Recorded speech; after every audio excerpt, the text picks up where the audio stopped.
มาแล้วเนอะเสียงก้องเสียงก้องเสียงมองต่ำเข้า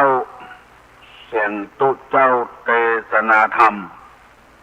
มาถึงวัดมาถึงบ้านพ่อหลวงมาถึงเรือนมาถึงในเรือนมาถึงมุ้งถึงสุดมาถึงครัวไฟมาถึงห้องน้ำมาถึงให้ถึงสวนมาถึงในรถในลามาถึงในกาดในลีมาถึงกุฏิที่ตั้นผู้ฟังทั้งหลายเปิดวิทยุรับฟังรายการธรรมะเพื่อประชาชนมาแล้วตั้นทั้งหลายที่จะอัดเทปไว้ก็อัดไว้เนอะวันนี้จะได้นำเอาของพ่วงมาหงายให้ตั้นทั้งหลายได้พอได้ฟังเพื่อประดับสติปัญญาบารมีที่ได้สร้างสรรค์ไว้ในอดีตมาเมินแล้วกำลังจะทำต่อไปในเวลานี้เพื่อเมื่อชีวิตของเราเที่ยงตรงเที่ยงธรรมบ่หักเหไปในทางที่ผิดจะได้นำเอาเรื่องคนเหมือนกับดอกบัวสีเหลากับเรือนสามน้ำสี่มาบรรยายให้ท่านทั้งหลายฟังมีคนโทรศัพท์เพิ่นบอกให้ตุลุงว่าขอให้อธิบายเรื่องเรือนสามน้ำสี่นี่ชัดเจนแถมน้อยแต่ว่านี่เวลามันน้อยตั้งใจฟังดีๆเนอะจะได้นำเอาเรื่องคนเปรียบเหมือนกับดอกบัวมาเล่าให้ฟังต่อไปพยายามฟังทีๆหน่อยอย่าไปฟังเหมือนกับเอาฟังเพลงในก็ฟังแล้วถึงชั่วโมงแล้วก่อนเมื่อพระพุทธเจ้าได้ตรัสรู้เป็นพระอนุตตรสัมมาสัมโพธิญาณแล้วตามในพุทธประวัติกล่าวไว้ว่านึกถึงธรรมะที่ได้กระทำป้อมเป็นมาในอดีตจนกระทั่งปัจจุบันนี้สัมบุกสัมบันทุกข์ยากลำบากทำที่ได้หูมานี้ยากแก่คนธรรมดาสามัญเจียหมู่เฮานี้จะปฏิบัติได้พระองค์จึงจะปฏิบัติหรือไผจะสั่งสอนหรือไผแล้วเพราะว่ากลัวคนจะปฏิบัติบ่ได้เวลานั้นท้าวสหัมบดีพรหมได้มาอาราธนาพระพุทธเจ้าว่าสัตว์ที่คล้องค้างอยู่ในโอคะวัฏสงสารนี้คนที่พญาหม้อก็มีคนพญาปอให้พอดีก็มีคนพญาปึกก็มีคนที่จมอยู่ในทุกสิ่งทุกอย่างบันึกถึงศาสนาก็มีเปรียบเหมือนดอกบัวสีเหลาดอกบัวเหล่านึงต้นน้ำมาแล้วยังบ่บานเตี้ยรอท่าแสงตะวันแสงพระอาทิตย์ส่องเมื่อใดดอกบัวดอกนั้นจะบานทันทีเหมือนกับคนที่มีกิเลสเบาบางแล้วแต่ว่าเสาะหาที่มันบ่ถูกต้องเหมือนกับขะแจมีลูกเป็นปุ๊กแต่ว่าเอาซุกเข้าไปบิดเข้าไปมันยังบ่ออกพอได้ลูกของมันแท้ๆเบอร์ของมันแท้ๆมันจะไข่ได้ทันทีเหมือนกับคนเฮาที่มีสติปัญญาแก่กล้าพอได้ฟังธรรมที่มันถูกต้องก็จะรู้ทันทีเหมือนพระอัญญาโกณฑัญญะเพิ่นว่าอุคติตัญญูพอรู้ยกหัวข้อขึ้นแสดงพระองค์ก็รู้แล้ว พ และเหมือนกับลูกศิษย์ลูกหาที่มาอยู่กับวัดกวาบางองค์บ่ได้สั่งได้สอนอย่างก็หันปฏิปทาน้อยเดียวก็เอาไปทำได้แล้วอันนี้เรียกว่าอุคติตัญญูรู้ธรรมยกหัวข้อขึ้นแสดงเหมือนกับดอกบัวที่ขึ้นบนน้ำแล้วได้รับแสงสว่างจากพระอาทิตย์ก็จะบานทันทีอันนี้เรียกว่าดอกบัวครั้งแรกใบแรกเหล่าแรกมาต้องสั่งสอนตัวใดก็รู้เรื่องอย่างที่สองเหมือนดอกบัวที่อยู่ปริ่มน้ำยังบ่โพ้นน้ำเตื้อพอโพ้นน้ำมาตะวันส่องก็จะบานทันทีอันนี้เปิ้นฮ้องกันว่าวิปัสสิตัญญูครั้งแรกบ่รู้เรื่องครั้งที่สองเช่นจะรู้เรื่องเหมือนกับดอกบัวเหมือนกับมันสมองของคนครั้งแรกยังงงอยู่ครั้งที่สองบ่งงแล้วรู้ทันทีละ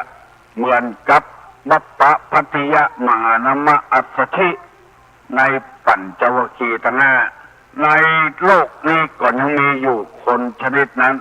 พอได้รับคำแนะนำสองเตื้อก็รู้แล้วได้อ่านหนังสือพิมพ์เกี่ยวกับวิทยาศาสตร์ฝรั่งเสาะหาคนที่มีมันสมองเกี่ยวกับที่ไปเหยียบโลกผิวพระจันทร์เสาะหาแต่เนิ่นมาได้คนไทยนี่มีด็อกเตอร์คนไทยนี่สามารถทำสำเร็จได้คือเอายาน้อยๆลงเข้าสู่ผิวพระจันทร์มันบ่ฮักมันบ่พูดมันบ่เอ็นบ่เอียงครั้งแรกมาสำเร็จครั้งที่สองก็สำเร็จอันนี้คือคนเฮาเป็นอย่างนี้อุคติตัญญูวิปัสสิตัญญูอันนี้อุปมาเหมือนบุคคลที่สองบุคคลที่สามเหมือนดอกบัวอยู่กลางน้ำวันนี้ยังบ่บานเตื้อวันพุธยังบ่บานเตื้อวันเฮมันจะโป้นน้ำมาก็ได้รับแสงพระอาทิตย์ก็จะบานอันนี้เรียกว่านัยยะพอแนะนำได้รู้เรื่องก็เข้าใจเหมือนดอกบัวที่อยู่กลางน้ำอันที่สามเรียกว่าปัทะปรมะเหมือนกับดอกบัวที่จมอยู่ในขี้เปอะเป็นรูปดอกบัวออกมาแล้วแต่ยังบ่โป้นขี้เปอะเตื้ออันนี้เปิ้นบอกว่าเหมือนกับคนเปิ้นว่าจะฟังหูบ่ฟังหูเหมือนดอกบัวอยู่เปอะเหมือนดอกบัวจำพวกนี้อาจบานก็ได้บานก็ได้เพราะว่าจะเป็นอาหารของสัตว์น้ำเหมือนกับคนต่างๆในโลกนี้ที่เฮาจะให้มันเหมือนใจเฮาลูกของเฮาผู้เหมือนใจเฮาบางทีก็อาจจะมีอนาคตสดใสบางทีมีอนาคตบ่สดใสสักคำบ่ฟังคำพ่อบ่ฟังคำแม่บ่ฟังคำพ่ออุ้ยแม่อุ้ย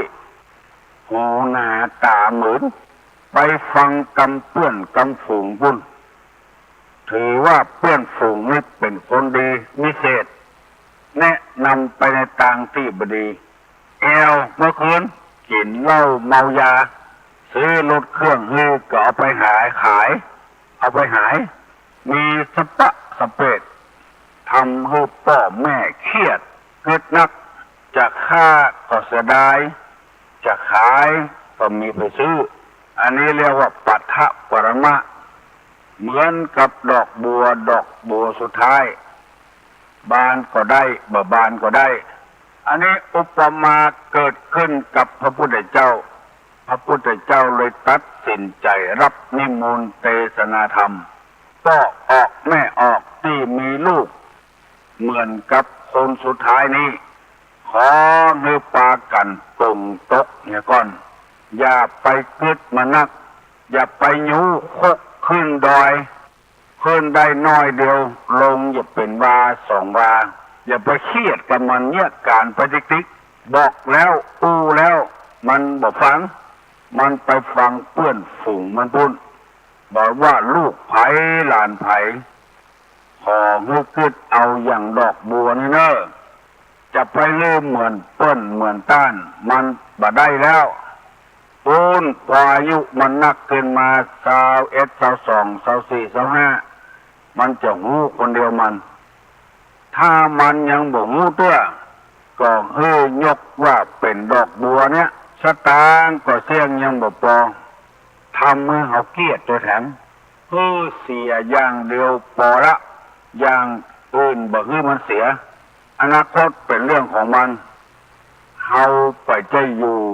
กับมันกุ้มเท่าเต่าตายอันนี้เปรียบเหมือน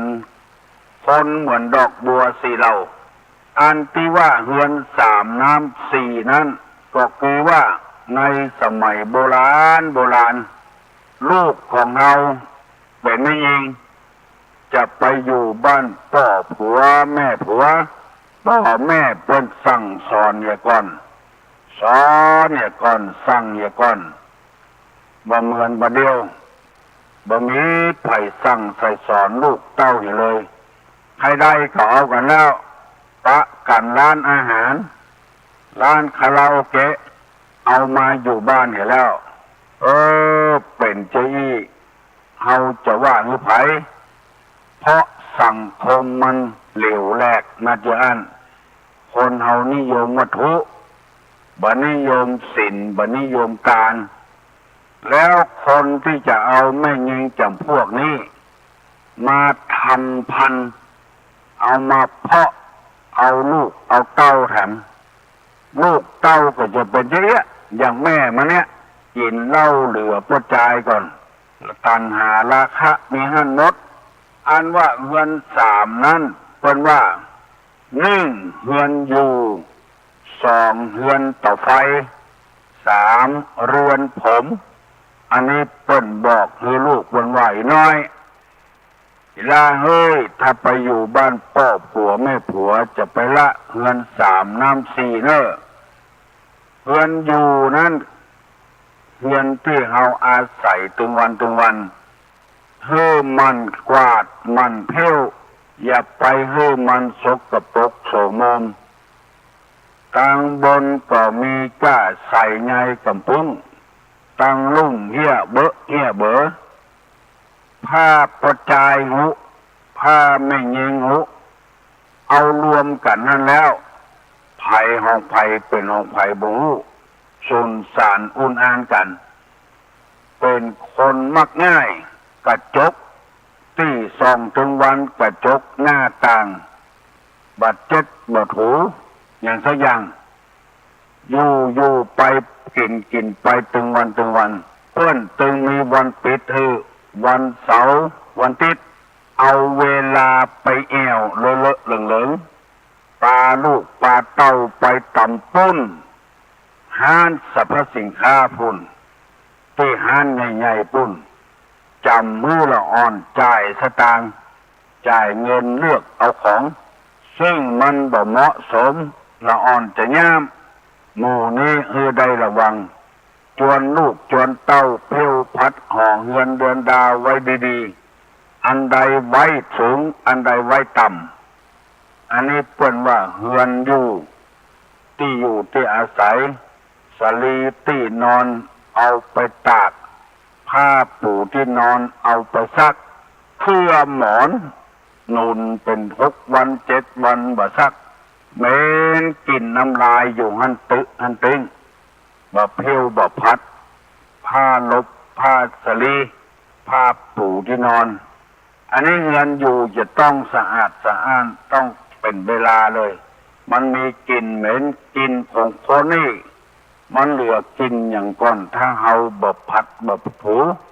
อันนี้คนเฒ่าเพิ่นจะสอนลูกไม่ยิงที่ไปอยู่กับประจายเฮือนอยู่สะอาด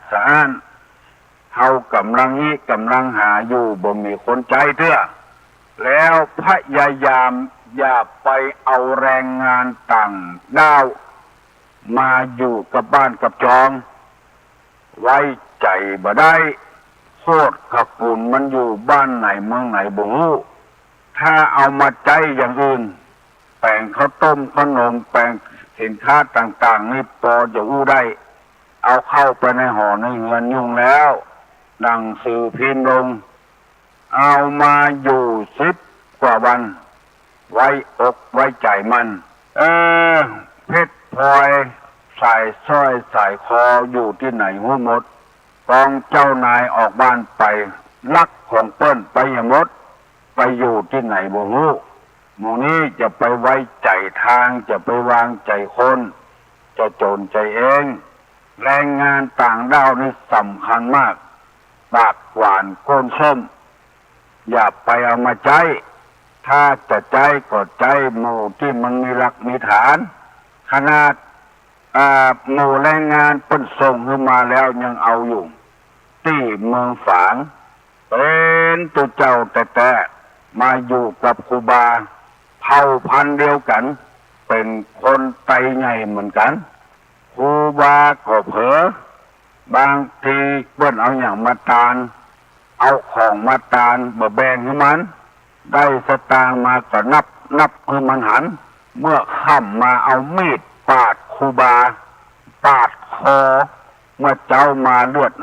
ห้ามสตางค์ครูบาหายแสบหมดตุต่างด้าวที่มาอยู่โดยก็หายแสบอย่าไว้ใจหนตางละอ่อนลูกน้องเป้ามาขายครัวฝนตกเมื่อคืนก็ยังบุญมาอยู่หัวปุ๊ดตกลงมาตึงรถตึงคนตาย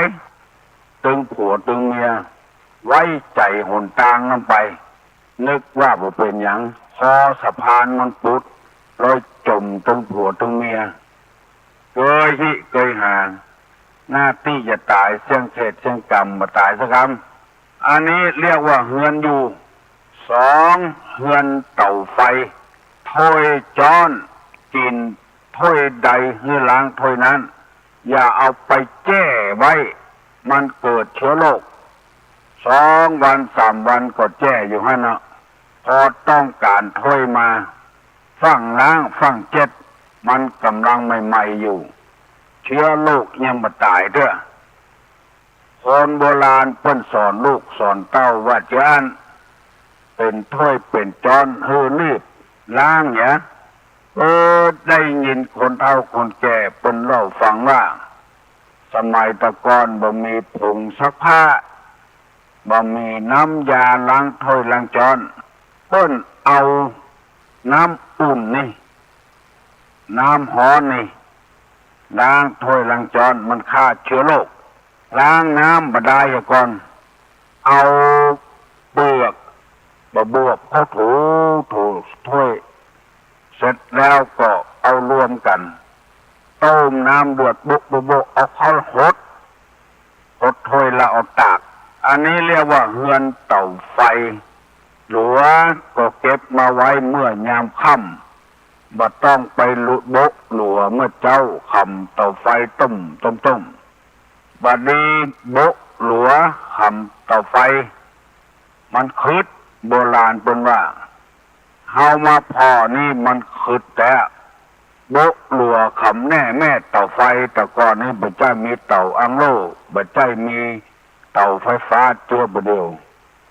ให้เข้ามันแน่นลงมันนานขึ้นเพิ่นสอนกันไว้จะเพื่อเป็นระเบียบเรียบร้อยจักแช่จักเกี้ยไว้เมื่อเจ้าเมื่อยามค่ำวันพุกมาจะได้ใจมันสะดวกสบายแต่ก่อนไปยังมุ่นไฟไว้แถมก่อนมาเจ้ามาเป่าแล้วก็มันลุกขึ้นมาเอาเกี้ยมางัดตอนเดียวได้ไฟละอันนี้เรียกว่าเฮือนเต่าไฟคกกาเขียงกาใจมันแล้วล้างคือมันสะอาดอย่าไปเอาขำไว้หั่นขูดเอามีดเขาขูดหน้าเขียงล้างเป็นสะอาดเรียบร้อยอันนี้เป็นกรรมโบราณเปิ้นสั่งเปิ้นสอนไว้เนอะบาดใจตุลุงนำมาว่าหรือไผกระทบกระเทือนไผถ้ามันเป็นเจ้าอี้ก็ฮึปรับนิสัยตัวเก่าเหรอ ทำให้มันสะอาดสะอ้านน่ากินน่าใจมีตัวเจ้าตนหนึ่งผู้เนี่ยตามมาฟังว่าไปซื้อกินอย่างก็ได้ละเอามือยุ่มหอมป้อมใบหอมเขาใส่มะรุนแล้วก็คันตั้งลุ่มเอามือเก่าขยันตั้งลุ่มมีก็หอมป้อมใบหอมต้นเล่าให้ฟังว่าตั้งวันนั้นมาไปซื้อกินซ้ำเพราะมันแห้ลงไปมือเพิกเดียวมือข้างเดียวเอายุ่มหอมป้อมใบหอมก็ยุ่มเอาเก่าตั้งลุ่มก็เก่าตั้งลุ่มมีก็หอมป้อมใบหอมมันแห้ลงไปเคยหั่นเคยหู้อันนี้หั่นแท้เวลาจะล้างคกเปียเอาเตียวโมนึงมาล้างคกล้างก็เอาเทคำฮะนะคำแม่ต่อไฟฮะนะโอ้ฮะใบฮะบอดล้างคกก็จะไปล้างกาดตังในมันล้างตังนอกมันแถมเอาฟองน้ำเข้าถูมันสะอาดสะอ้านแกนคกก็ล้างตึงแกนล้างตึงที่เอากำมันบ่มื่นเกิดนะมันจับมือดีต่ำก็ง่ายอันนี้เปิ้นบะเก่าบะแก่เปิ้นว่าไว้อันนี้ห้องว่าเฮือนสามเฮือนอยู่กับเฮือนเต่าไฟบ่ได้มากระทบกระเทือนจิตใจไผมันสอนกันแบบรากหญ้าบัดเดียวทำซ้ำหายมันมีเชื้อโรคมีมลภาวะพยายามพิจารณาพอกอยดีๆบ่ได้มากระทบกระเทือนจิตใจไผพ่อแม่เป็นจะสอนลูกเป็นจะยะหม้อเข้าเตาไฟน้ำโมนึ่งก็มันเปลี่ยนอย่าไปเอาแท่งบ่อยกำก็แท่งน้ำโมนึ่งขี้คานเปลี่ยนขี้คานล้างมันบ่สะอาดสะอ้านล้างโมนึ่งก็ล้างตึงปากมันเพะหมดนี้หมายถึงโมน้ำโมนึ่งดินเตียวโมนึ่งก็ซักมันอย่าพร่องจะไปฮื้อมันดำบริกขกิกตะกอนนี่เพิ่นเอาผ้ามหาบดีเนี่ยมาแป่งเตียวโมนึ่งให้เข้านี่ก็ล้างตึงนอกล้างตึงในที่เคยไปหั่นนั้นจะเป็นหม้ออลูมิเนียมกว่าจ้างล้างก็ตังในหม้อนึ่งให้เข้าตังนอกมาล้างปล่อยมันดำขลึงตึงอยู่หั่นบัดเดียวนี่เปิ้นอนามัยกันล้างตึงนอกล้างตึงในล้างนอกหม้ออลูมิเนียมก็ล้างตึงนอกตึงในบอกว่าหม้อนึ่งให้เข้าบัดเดียวนี้หลัวบ่เข้าใจกันแล้วไปใจทานใจไฟฟ้าอันนี้ห้องว่าเฮือนอยู่แล้วก็เฮือนไฟก็เฮือนเต่าไฟนั่นเองที่เต้าหน้าเต่าไฟมันเอาไปขว้างถ้าบอย่างอันแมวจังไปขี้ก็ใส่เมนกับออกกับเฮือนขี้เต้านั้นเป็นด่างอันหนึ่งเอาขว้างต่ำเกาไม้เป็นปุ๋ยของไม้จัดดีเอาไปขว้างต่ำนั้นในสมัยตะกอนนั้นต้นเคาะเอามาแจ้น้ำเป็นน้ำด่างเอามาสระผมเอามาล้างหัวตัวแถมเอาน้ำด่างขี้เต้าโอ้ได้ประโยชน์บ่ได้เอาขว้างบ่ได้เอาน้ำด่างขี้เต้ามาใส่ท้าหัวแล้วก็เอาลงแจ้น้ำไว้เงินเอาน้ำที่สะอาดเอามาดำหัวสระผมกินเหม็นกินคาวในผมมันจะหายกินส้มบูดมันจะหายอันนี้เรียกว่าเฮือนอยู่กับเฮือนไฟกับเฮือนผมบนหัวเนี่ยมันสะมันเก้ามันดำหัวบ่อยๆผมนี่มันมีกลิ่นอยู่ตลอดเวลายิ่งเอาน้ำมูกน้ำมันอย่างเขาใส่มันหอมมันใหม่ๆมันเข้าเหม็นลองสังเกตพอคนที่ตัดผม ในสมัยตะก่อนนี้เปิ้นบ่ใจตัดผมรับจ้างอย่างมาเดียวมีร้านบาร์เบอร์อย่างมาเดียวไผมีมีดยับกับหวีเอาไปจูคนตัดผมคนตัดผมรับจ้างนี่ลองสังเกตพอตาบ่ค่อยดีพอเท่าแก่มาสัก50-60ตามัวไปแล้วเพราะว่า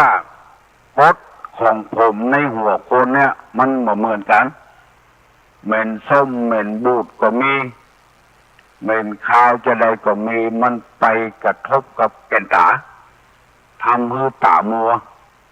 ถ้าบ่เชื่อลองสังเกตเพราะหมอที่ตัดผมบ่อยๆนะตัดผมรับจ้างยังบ่แก่ตาใดหมอก50ปลายเข้า60ก็ตามัวละเพราะกฎของผมแต่ละคนมันบ่เหมือนกันเข้าแก่นตาบ่ใช่ว่าผมเข้าตากฎของผมนั่นนะเปิ้นจึงสั่งจึงสอนลูกของเปิ้นว่าเฮือนผมเนี่ยฮื้อสะอาดจะไปให้มันมีกลิ่นเหม็นมันสกปรก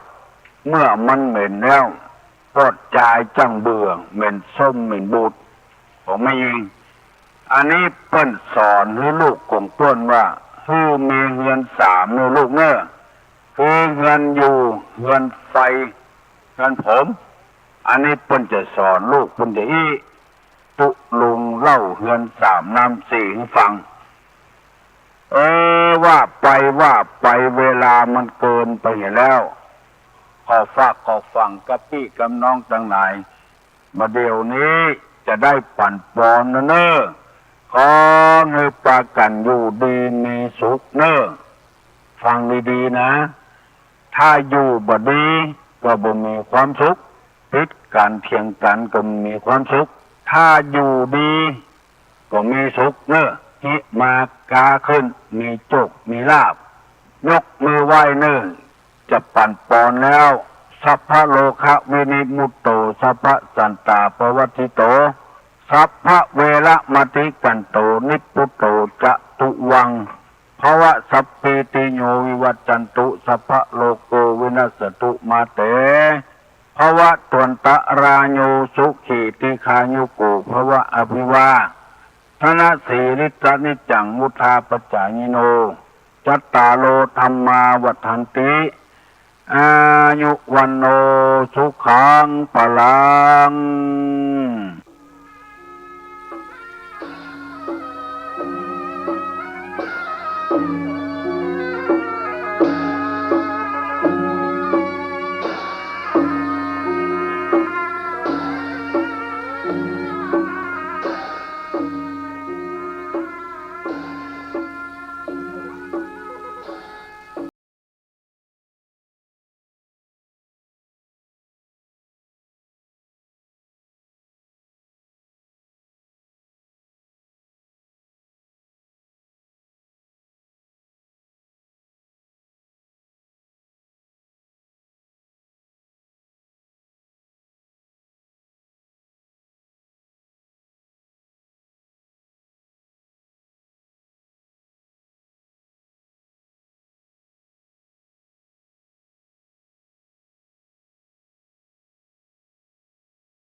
ทุกปีในน้องที่เคารพทุกท่านครับสาระธรรมการเมืองครับปิกมาปะกับเจ้าพี่นายน้องเฮาแล้วนะครับอยู่อุจากันที่นี่ด้วยเรื่องราวสาระที่มีอยู่ในธรรมเมืองของเฮานะครับวันนี้เฮาก็ปิกมาอู้จากันกับมโนราปิ่นแก้วครับทำข่าวที่ปนานญาณสัมปันโนของจังหวัดระปูนได้เรียบเรียงเอาไว้นะครับเนาะผมเอาเนื้อหาสาระที่มีอยู่ในธรรมเนี่ยนะครับมาเล่ามาอู้มาจ๋าให้กับเจ้าพี่นายน้องของเฮาได้ฟังกันนะครับประเดี๋ยวนี้เฮามาเผียวตัดที่ว่ามโนราครับประเดี๋ยวนี้นะเขาจะเอาไปปูจานยันลูกนะครับจะเอาไปฆ่าปาดคอลูกครับประเดี๋ยวนี้นะเอาประเดี๋ยวนี้ล่นมาหาแม่พญาเลยนะครับอันบอกคุณแม่พญาฟังเสร็จเรียบร้อยแล้วไหนข้าเจ้าก็จึงจะตายละอีนะขอให้แม่ไปเอาปีกนะเอาเกิบเอาเสื้อเอาผ้าของข้าเจ้ามาฮื้อกำเตอะอีนะข้าเจ้าก็จะขอฟ้อนขอลำฮื้อแม่พญาพ่อเหี่ยกำเตอะอีนะแม่พญาก็ฟังไปเอามาฮื้อกันนะครับนอดปุ่นนะครับอยู่บนปราสาทปุ่นเขาเอาซ่อนละไว้เลยนะครับแม่พญาหูละอีนะแม่พญาก็ไปเอามากันนะครับได้มาแล้วตัวของมโนราก็เอาปีกเข้าใส่เนาะนะครับนอดนุ่งผ้าของตัวเก่าปีกเข้าใส่เกิบเข้าซุปนะครับเสร็จเรียบร้อยแล้วก็ฟ้อนกันนะครับเนาะฟ้อนแวดแม่พญานะครับเนาะโอ้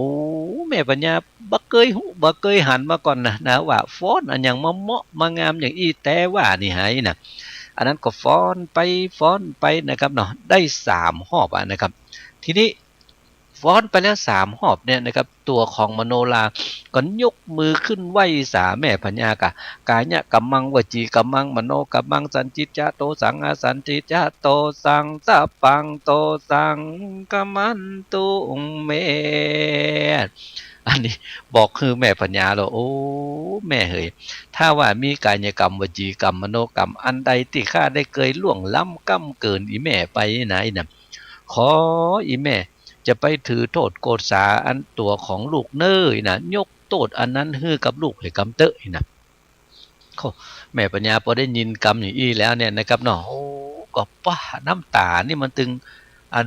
บอกว่ามันลุกที่ไหนมาเหมือนกันนะครับเนาะให้ฟาดแหละนะครับเนาะแม่ปัญญาให้ฟาดเนี่ยผมปอนะครับบอกคือลูกของตัวเก่าเนาะลูกของตัวเก่าก็เนี่ยกันนะครับอันลูกไปนะครับคือมโนรายนะโอ้ลูกเขยตั้งแต่ลูกมาอยู่ที่นี่ไหนนะบ่มีอันใดที่ว่าจะได้มาล่วงล้ำก้ำเกินเนี่ยพิษกันไปไหนแม่ตึงบ่หันไหนนะแต่ก็แล้วแต่เตอคนเฮานั้นอันกายกรรมวจีกรรมมโนกรรมสักเตือได้หันก็มีบ่ได้หันก็มีอันใดที่ลูกว่ามันผิดอันใดที่ลูกว่าเนี่ยผิดแม่ยกโทษอันนั้นคือโมได้นะบอกคือฟังนะเพราะว่ายกโทษอย่างคือโมได้นะมโนราก็อันฮับกรรมของอีแม่กันนะครับเนาะโอ้กำลังอู้กันอยู่ดีๆถึง2 คนนี่นะอันมโนราบอกคือฟังเลยแม่เฮยถ้าว่าผัวของข้าเจ้าปิกมานะผัวของข้าเจ้าก็คือสุทนกันนะครับเนาะพระสุทนนั่นนะถ้ามันปิกมานะผัวข้าเจ้าปิกมาอีแม่บอกคือตนะบัดถ้าไปตัวหาข้าเจ้ามันยากหนทางที่จะไปนี่ไหนนะโอ้ก็จะไปเสาะไปหามันตึงป้าละอีนะบอกคือฝั่งกำลังอู้กันอยู่ดีๆนะครับเนาะมู่ทหารนะครับนอนล่นขึ้นบนโฮงมาลุ่มเลยนะครับทหารที่ไหนก็ตีปุ้นนะครับปูอันปุโรหิตาจารย์ปุ้นนะครับเนาะที่อันมันบอกเอาไว้นะครับบอกคือกับป่อพญาอันอาทิตย์วงศาเอาไว้นะครับมันบอกว่าอันประเดี๋ยวนี้มันขาดอยู่อย่างเดียวนะมันขาดคนนะคนนั้นจะต้องเป็นตัวของมโนราตะอันน่ะอย่างนะอันคือไปเอามาแหละอีนะเจ้าป่อพญาห้ามจะได้มันก็ตึงเจือครับตกมาล่ามาลูนมาเจ้าป่อพญาดักจื้อกือมันก็สั่งให้ทหารไปเอามาไว้ไล่นะทหารก็ปากันล่นมานะครับเนาะขึ้นในวังแม่พญาล่อนนะครับทหารขึ้นมาล่มตัวของอิล่าหันใส่อย่างอันแล้วเนี่ยนะครับเนาะก็คดตัวเก่ามาที่ปองกะนะครับเนาะอันไปยืนอยู่ทางใกล้ปองปุ่นหมู่ทหารหมู่นั้นเปิดประตูเข้ามาพบแม่พญายังยืนอยู่หันอยู่นะครับจะเจาะโลเข้าไปยับกำเดียวก็ถึงได้หรอนะครับเนาะทีนี้พอจะเจาะโลเข้าไปยับกำเดียวมันได้ยังไงยกมือไหว้สาแม่พญากับแม่พญาประเดี๋ยวนี่นะพ่อพญาบอกคือข้าตั้งหลายมันยับเอาตัวของมโนราไปไหนนะขออนุญาตโปร่งปันให้ข้าเจ้าตั้งหลายได้ยับเอาตัวของมโนราไปกำเตอะนะ ข้าแม่พญาแปลว่าจะได้ครับกรรมว่าเจ้าพ่อพญาสั่งเนี่ยนะครับเนาะอ๋อมันตึงเนี่ยอย่างบ่ได้นะครับเนาะซื่อเกิกเด็กกันนะครับเนาะประเดี๋ยวนี้นะครับยืนซื่ออยู่ขนาดนะครับเนาะทีนี้เมื่อแม่พญาบอกว่าจะได้สักอย่างเนี่ยนะครับมูทหารมูนั้นนะครับมันก็ฟังล่นเข้าหาตัวของมโนรากะทีนี้ทหารล่นเข้าหาตัวมโนราเนี่ยนะครับมโนราไปยืนอยู่ที่ป่องบุญอยู่แล้วหล่นนะครับเพราะหมูนั้นล่นเข้าหาตัวเก่าเนี่ยนะครับตัวเก่าก็กลางปีกออกกะนะครับเพราะกลางปีกออกพับลงมากำเดียวแต่อันนั้นนะครับเนาะบ๊บเดียวแต่อันนั้นนะครับปุ้งออกไปทางป่องปุแหละนะครับพอปุ้งออกไปป่องได้ก็เอาละครับบินกะนะครับบินไปบนฟ้าหรอนะครับโอ้อันหมูนี้ได้พอกับตัวโก้นกะแล้วก็แหละนะครับเนาะอันจะเปียตังใดนะครับจะไปโดดไปยับตังใดอ่ะปุ้นบินไปปุ้นแล้วพับอยู่ปุ้นแล้วอย่างนะครับเนาะตาพอเหียบได้แต่อันในการนั่นเนาะทีนี้อันหมูนั้นยับบ่ได้แล้วหรอพอยับบ่ได้แล้วก็ล่นลงครับเนาะล่นลงคันใดออกไปก็ไปบอกคือกับเจ้าพ่อพญากะเจ้าพ่อพญานะครับเนาะโล่งใจหน่อยแต่ว่ากำฝันที่ว่ามาน่ะนะเนี่ยนะครับเนาะอันนั้นบอกว่านะครับทีนี้ก็มีกำจ่าออกมาเหมือนกันนะครับว่ามโนราบ่เคยเนี่ยอย่างฮื้อไผ่สักอย่างมาอยู่ที่อันอุตรนครนี่นะอันปู่พรานมันยับมาแล้วก็มันยะอยู่ที่นี่นะมันเป็นจะใดมันเป็นวิบากกรรมเยื่องใดถึงมันยะฮื้อมโนราเนี่ยมันได้เป็นอย่างอีเปิ้นจะมันยับเอาใส่กองไฟอ่ะอันจะเอาไปฆ่าปาดคอปูจายันมันเป็นจะใดมันวิบากกรรมเยื่องใดว่าอันนะก็อันมันก็มีเรื่องนะครับเนาะในธรรมก็อู้ถึงวิบากกรรมของอันมโนราครับว่ามโนรานั้นนะครับเช่นว่าเมินมาแล้วนะมันเมินเมื่อใดก็หัวนะครับเมินมานักแก่แล้วนะครับเปิ้นว่าตัวของมโนรานั้นเนี่ยนะครับเกิดมาเนี่ยนะครับเนาะก็มาเป็นคนยะให้ใส่นาอันปุ่นอยู่อันนอกเมืองสังกัสสะปุ่นนะครับเนาะสังกัสสะนครครับตุกแต่ตุกนี่ก็ยังมีลูกอยู่นะครับเนาะมีลูกตัวเก่ามีลูกน้อยอยู่คนหนึ่งนะครับวันหนึ่งเนี่ยนะครับเนาะตัวของอันเจ้านาเนี่ยนะครับเนาะอีล่าคนนี้นะครับมันไปจ่ายการ์ดว่ามันไปจ่ายการ์ดเนี่ยนะครับเนาะโอ้วันนั้นถ้าจะเป็นวันฝนตกใหม่ก็บอกว่านะครับเนาะฝนตกแล้วใหม่อันมันก็หันเปิ้นเอาอึ่งมาขายครับปดโทอึ่งตัวหนึ่งตัวใหญ่ขนาดเฮ้ยนะว่ามันไปหั่นใส่แล้วเนี่ยนะครับมันก็กึดใจว่าอึ่งตัวนี้ตัวเจ็ดใหญ่ถ้าเฮาซื้อไปให้ลูกเฮาเล่นนี่นะมันถ้าจะม่วนอกม่วนใจขนาดไอ้นะมันบ่ได้ซื้อว่าจะเอาไปกินนะครับเนาะเปิ้นขายไว้ให้กินอันนี้ความฮักลูกเนี่ยนะครับเนาะลูกบ่มีของเล่นก็เลยจะซื้ออึ่งไปให้ลูกเล่นกันนะครับเนาะก็อันซื้ออึ่งตัวนั้นแล้วเอาใส่ถุงของตัวเก่าปิกมาบ้านครับทีนี้พอปิกมาแผ่บ้านแล้วเนี่ยนะครับเนาะก็เอาอึ่งตัวนั้นกันนะครับให้ลูกเล่นนะครับเขาอึ่งกับหาอ่อนกับของเล่นอย่างนะครับเนาะพอเอามือไปจิใส่อึ่งก็ปองตัวขึ้นนะครับเนาะจิเล่นไปเล่นมาตามภาษาของหาอ่อนนั่นนะครับเนาะเอามือจิไปกาเอามือปึดไปไกลนะครับเนาะอึ่งก็ห้องออกมาเป็นกำมันนะครับเนาะทีนี้เพิ่นว่าโอ้โหอันบาน้อยลูกของอันอีล่านี่นะครับเนาะมันเล่นกับอึ่งนี่นะเราจนว่าอึ่งนี่เหมือนกับว่าจะตายนะครับเนาะแต่ก็บ่ตายนะครับตามภาษาเล่นของออนนะครับเนาะอันกำปึดกำจงนะครับบ่เป็นหยังทีนี้ก็อันเล่นวันนั้นเล่นวันนี้ใกล้ย่างวันพุกมาเล่นแถมเนี่ยนะครับเนาะได้หลายวันครับเอามีอยู่วันหนึ่งกันนะครับเนาะอันเติงคาบเข้ายามงายละนะครับโอ้แต่ว่ามันบ่มีหยังกินเฮ้ยวันนั้นไหนเนี่ยเสาะหาของกินอันใดก็บ่ได้ตัวลูกก็ซับมาให้แม่อยากกินข้าวไว้น่ะลูกใครอยากกินข้าวหรอกเพราะลูกเขาอยากกินข้าวของกินเสาะหาในบัตันมีก็ข้าวอย่างเดียวแหละนะครับเนาะตัวของอันอีล่านี่มันก็กึดกะโหเฮามีอึ่งอยู่หั่นตวงด้วยนะตัวเจ็ดใหญ่เอาอึ่งมาจีแล้วก้อยให้ลูกเฮากินกันแล้วกันเถอะไอ้น่ะ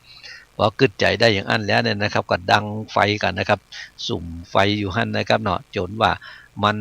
ดีแล้วได้ทานอย่างมาดีแล้วอีนะครับเนาะก็ไปเอาอึ่งมากันนะครับว่าจะปิ้งให้กับลูกของตัวเก่าสักกะไม้นะ กำอึ่งมาแล้วว่าจะปิ้งนะครับเนาะพอไปพอมาโอ้อึ่งครับยามที่คนใหญ่ไปยุบเนี่ยนะครับเนาะปะโถอันปองตัวออกปองตัวออกกันนะครับเนาะอันนี้ไปหั่นใส่อันแล้วเนี่ยนะครับแต่เนาะหั่นสัตว์แต่ละตัวนี่มันก็กลัวตายนะไอ้น่ะถ้าเฮาปิ้งอึ่งตัวนี้ให้ลูกเฮากินลูกเฮาก็จะม่วนจะงั้นแต่ว่าบาปกรรมมันก็จะมีก็หาอีนะแล้วแถมยังอันอึ่งเนี่ยนะมันก็ลูกเฮาก็เคยเล่นกับมันไหนนะถ้าว่าอันเฮาเอาอึ่งไปฆ่าแล้วลูกหูว่าเป็นอึ่งตัวนั้นมันบ่ได้เล่นกับอึ่งแถมมันก็จะมาโคตรแถมมาอีนะถ้าบ่กินเลยนะบ่กินละบัญญัติละมันก็กำเอาอึ่งนะครับเนาะด้านเข้าไปอันตั้งหลังบ้านนะครับแล้วก็เอาอึ่งนั้นปล่อยไปเหี่ยนะครับเนาะเอาอึ่งปล่อยตะตีในแพะในป่าหลังบ้านของตัวเก่านั่นนะแล้วเปิดว่าอันวิบากกรรมที่มันเกิดจากการที่ได้ซื้ออึ่งแล้วก็มาฮื้อลูกเล่นนี่นะครับเนาะกรรมวิบากอันนั้นนะครับตัวของอิล่าอันที่เป็นเจ้านาคนเนี่ยนะครับเนาะเกิดตายเกิดนะครับเนาะเกิดจากเป็นอันนั้นเกิดจากเป็นอันนี้นะครับเนาะใจวิบากของตัวเก่าไปนะครับจนว่ามาเกิดเป็นมโนราเนี่ยนะครับเนาะบาปกล้าอันนั้นมันก็ยังโตยมาตันอยู่นะครับเนาะโตยมาตันเนี่ยนะเปิ้นว่าบาปเนี่ยนะครับเนาะมันตึงอย่างว่านะครับของมันบ่หูของมันบ่หันเป็นตัวนะครับแต่ว่ามันเติงเวลาเมื่อใดเนี่ยนะครับมันก็จะมาฮื้อผลเมื่ออันสักเตือนเนี่ยประเดี๋ยวนี้บ่ฮื้อเตื้อนั้นคนทำก็ใครหัวค้านะครับเนาะเปิ้นว่ายามเมื่อมันฮื้อบาปตัวนั้นนะครับมันฮื้อผลของมันเมื่อใดคนก็จะมาตุกอกมองใจของตัวเก่าเมื่ออันเหมือนกับตัวของมโนราเนี่ยครับเนาะประเดี๋ยวนี้บาปกรรมตัวที่ได้เอาอึ่งมาฮื้อลูกตัวเก่าเล่นนั้นได้โตยมาตันแล้วก็ได้มาปัดจากผัวของตัวเก่าเนี่ยนะครับเนาะเป็นกรรมวิบากของมโนราแล้วนะครับเนาะนะครับเนาะเรื่องกรรมวิบากของมโนราอันหนึ่งก่อนนะครับเนาะยังมีแถมสปะสปันอยู่นะครับยังฟังเพลงกันสักเพลงก่อนดีกว่านะครับกันเดี๋ยวเราก็ปิกมาจากันต่อครับฟังเพลงก่อนครับเชิญเลยครับ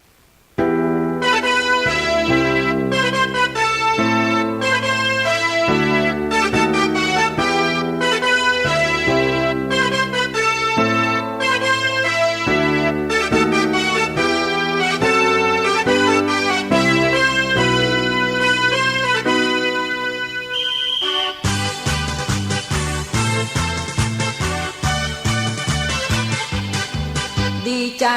เชียงใหม่บ้านเฮาจะได้เป็นเจ้าภาพซีเกมคนเชียงใหม่ต่างก็ปลีเปลมเพราะกีฬาซีเกมนั้นงานใหญ่งานโต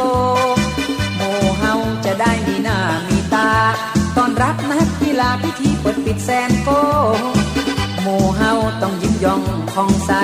สุขภาพร่างกายโคอย่าได้ผมโซมันยังมาลูกเจ้าลูกจี้แต่งตัวจะไปไหนใส่เตี่ยวขาสั้นเหี่ยจะไปวิ่งออกกำลังกายนะแต่ว่าไปหาหมอแนะนำให้ออกกำลังกายสุขภาพร่างกายจะได้แข็งแรงและเชียงใหม่บ้านเฮาจะมีกีฬาซีเกมด้วยโหก็ยังบ่แจ้งเตื้อบะกลัวว่าสร้อยน่ะถอดเก็บไว้เหี่ยก็เป็นยังก้าเพราะทางบ้านใต้เขาก็โล่นกันมาจันนักเหรอ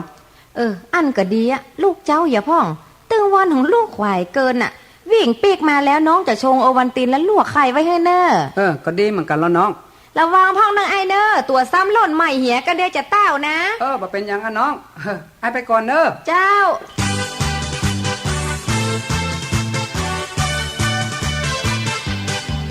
กีฬาสร้างสามัคคีซีเกมครั้งนี้ยังไม่ต้องดังเศรษฐกิจจะไม่ล้าหลังจะบ้านมีตังเพราะยังก็ขายดีหมู่เฮาต้องส่งเสริมกีฬามันออกกำลังวังชาคือมันแข็งแรงดีดูตัวอย่างเหมือนคุณสุวรรณวิ่งเมื่อเจ้าถึงวันใครหันก็ว่าดีป้อมันวันนี้อย่างใส่เตี่ยวขายาวเกือกหนังเลื่อมหมับมาเปิ้นมาโล่นกันกะโล่นกะคือว่าตั้งชมรมกำนันผู้ใหญ่บ้านกะโดยพวกกำนันสุทัศน์นอตุนประธานชมรมเปิ้นนัดประชุมก่อนเรื่องซีเกมนี่กะแล้วก็วิ่งกันทีหลังน้องเกมชุดกีฬาให้อ้ายตัวเนอะก็ดีเนาะชมรมกำนันผู้ใหญ่บ้านเปิ้นตื่นตัวสนับสนุนซีเกม ไปเตอไอ้ถ้าปีกมานะจะเกียมโอวันตีนไว้เฮ้อวันนี้จะเอาไข่ลวกสักกี่แกน ตามใจน้องเตอะน้องมันนี่ก่อนเหรอขอหอมหน่อยเหรอ ไอ้ยังไปล่ำไปเรือ อาไปก่อนน่ะ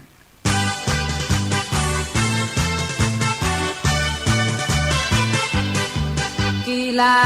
เป็นยาวิเศษ แก้กองกิเลสทำคนให้เป็นคน คุณสวรรค์เปิ้นมันฝึกฝนร่างกายอดทนหน้าเปล่งปลั่งดีวิ่งไปได้เดือนกว่าแม่สีภรรยาว่าเป็นอย่างที่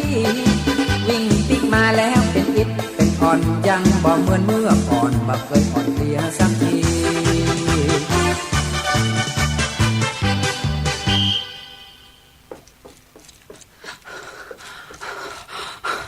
น้อง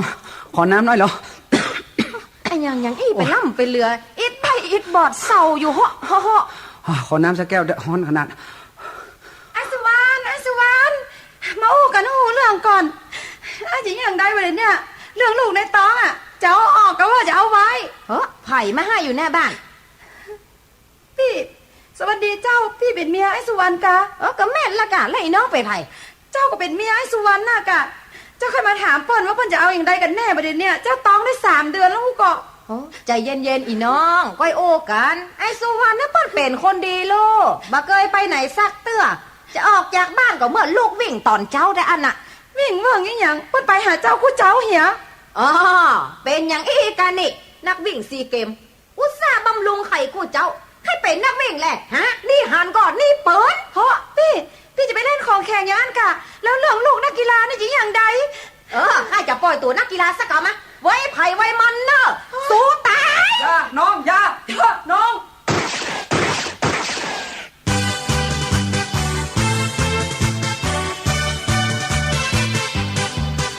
นะครับนอกฟังเพลงกันไปแล้วปิกมาอู้จากันต่อครับสาระธรรมกำเมืองผมวิโรจน์อินทนนท์กำลังอู้จากับเจ้าปี่นายน้องของเฮาในช่วงเวลานี้กันอยู่นะครับ FM 104.50 คลื่นเพื่อการศึกษาพระพุทธศาสนาและวัฒนธรรมวัดฝ่ายหินอำเภอเมืองจังหวัดเชียงใหม่ครับเป็นแม่ข่ายถ่ายทอดเสียงนี้ไปต่ำตั้งสถานีวิทยุเครือข่ายกัลยาณธรรมหลายๆสถานีด้วยกันขอบคุณสถานีวิทยุกู้สถานีครับที่ได้เอื้อเฟื้อให้รายการสาระธรรมกำเมืองออกอากาศให้กับเจ้าปี่นายน้องของเฮาได้ฟังกันนะครับเนาะปิกมาฟังกันต่อครับมโนราครับประเดี๋ยวนี้บินขึ้นบนฟ้าไปแล้วนะครับเนาะตัวตั้งหลังแล้วครับหมู่นั้นครับตัวบัตันนั่นหรอมโนราบินขึ้นฟ้าไปแล้วนะครับประเดี๋ยวนี้นะไปได้7 ไก่นะครับเนาะมันก็บ่ไหวแล้วครับเนาะบินมาเมินลุ่นนะครับพอมันบินมาเมินเนี่ยนะครับเนาะลงบ่ได้แล้วไปบ่ได้แล้วนะครับพอไปบ่ได้เนี่ยนะครับมันก็ลงมากันนะครับลงมาตั้งลุ่มครับแล้วที่มโนราลงมานี่นะมันเป็นป่าใหญ่แล้วนะครับเนาะอันที่ป่าใหญ่ที่มโนราลงมาเนี่ยนะครับเนาะมันมีพ่อฤาษีอยู่ตนหนึ่งชื่อว่าพ่อฤาษีกัสสปะอันพ่อฤาษีตนนี้เนี่ยนะครับเนาะมาอยู่ปั่มเป่งเป้านะอยู่ในแพะในป่าที่เมินมาละนะครับอันอยู่มาจนอายุได้เป็น1,000 ปีนะครับเนาะเปิ้นว่าอัน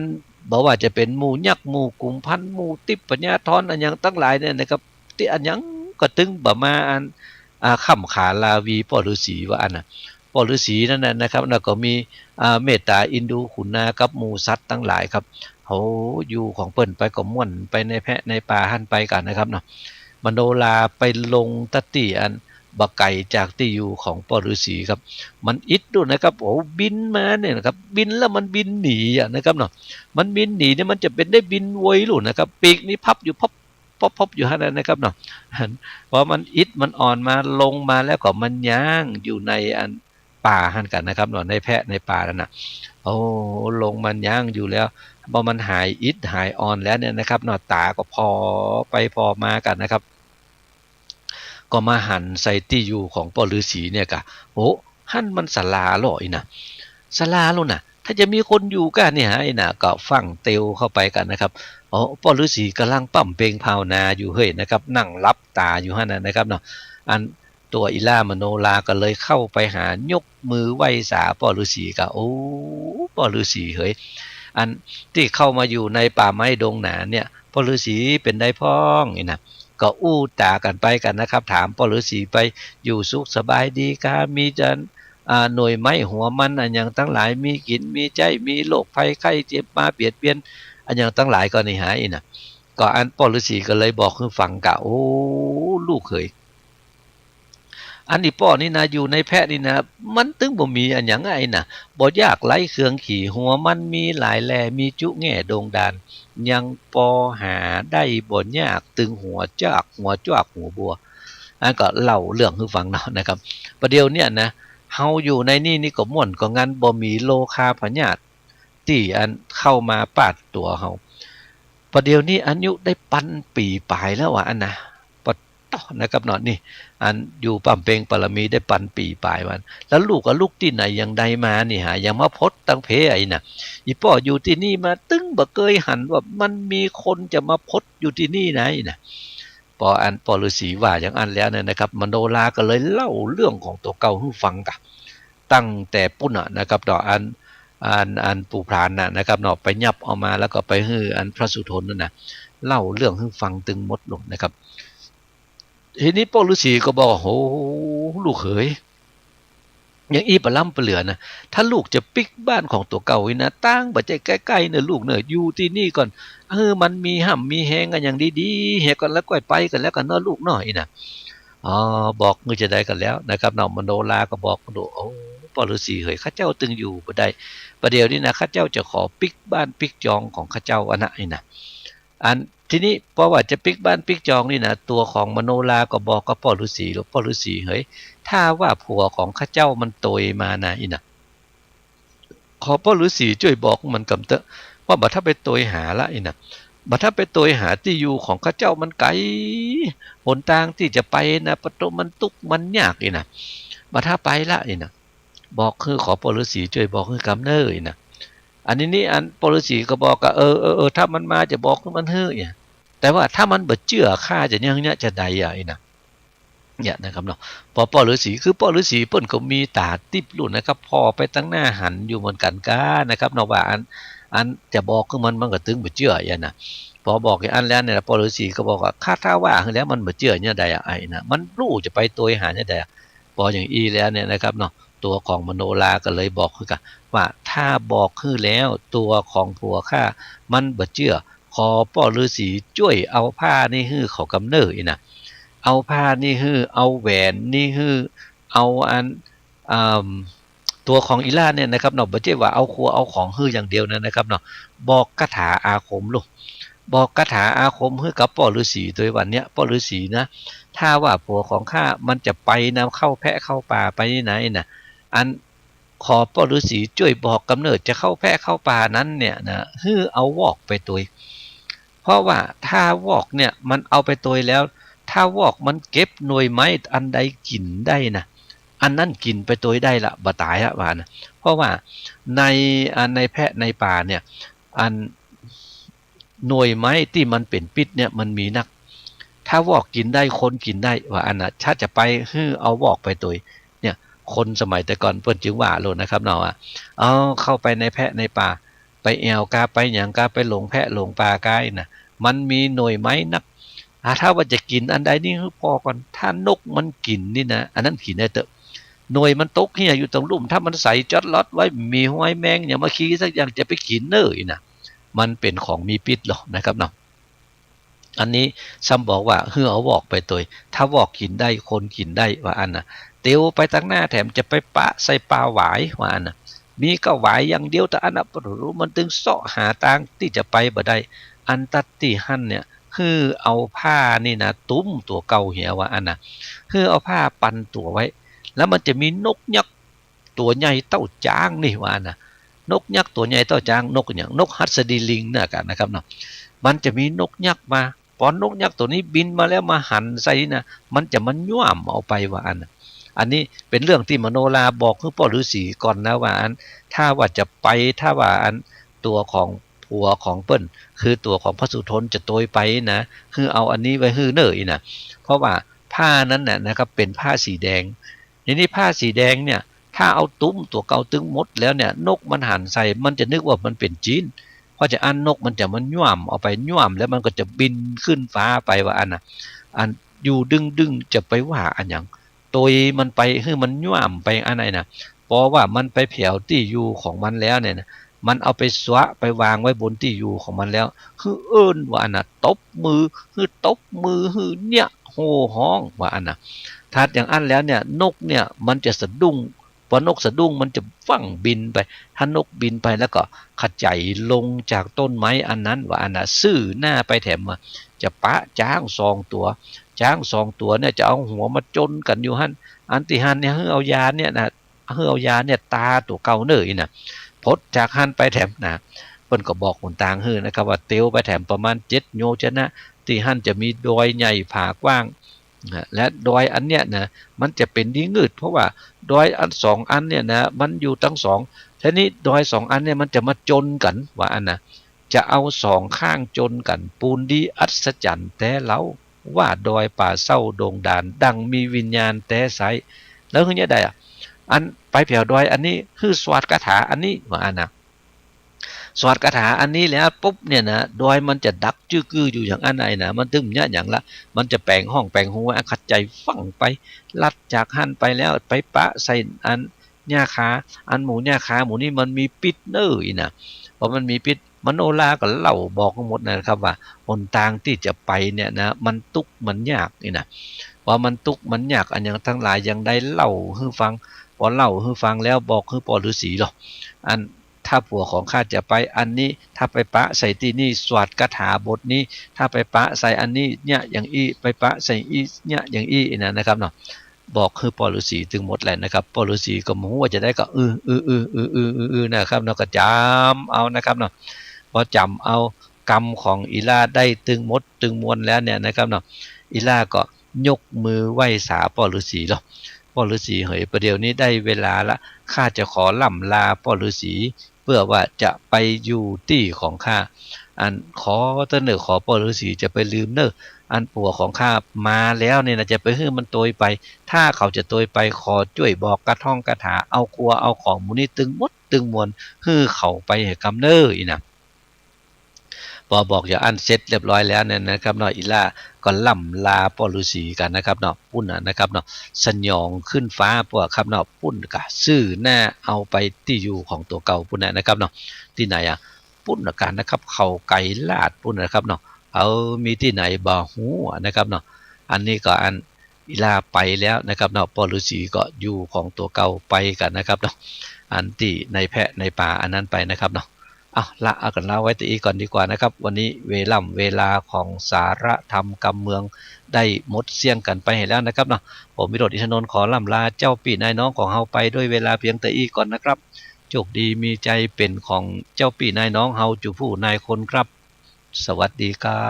บ